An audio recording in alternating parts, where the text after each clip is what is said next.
今日好興，仲興過辣雞，因為有人喺出邊唱我，話我死剩8口，好睇唔好食，有姿勢冇實際。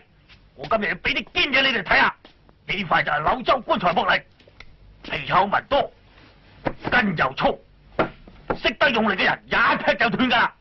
嗱，你哋睇住啊，咪斬架啦。哎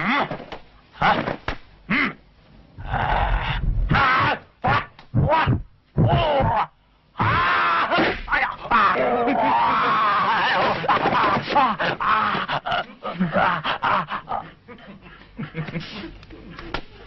嗱，呢啲就係你哋通常犯嘅錯。你啊，小咩啊？你上嚟。嗌我？係，上嚟，快啲上嚟。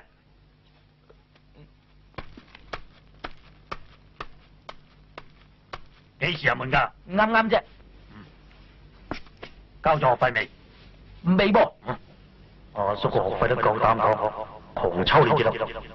唔識用力嘅人就打唔斷呢塊板，武功好嘅人唔使用力都會打斷塊板嘅。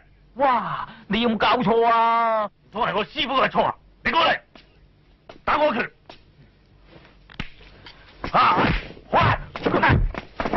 哇！乜你嚟真㗎？唔通同你有親啊？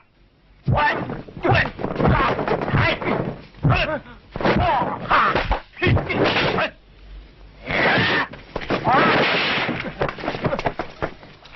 嗱，頭先就我借過力打斷呢塊死人板嘅，好未？吓！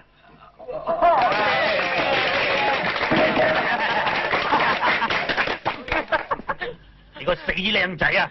阿叔開館20年，未同人哋打過交，而家都要揾你嚟開齋啦！師傅教落盲拳打死老師傅，何況我擘大眼狂抽你先得。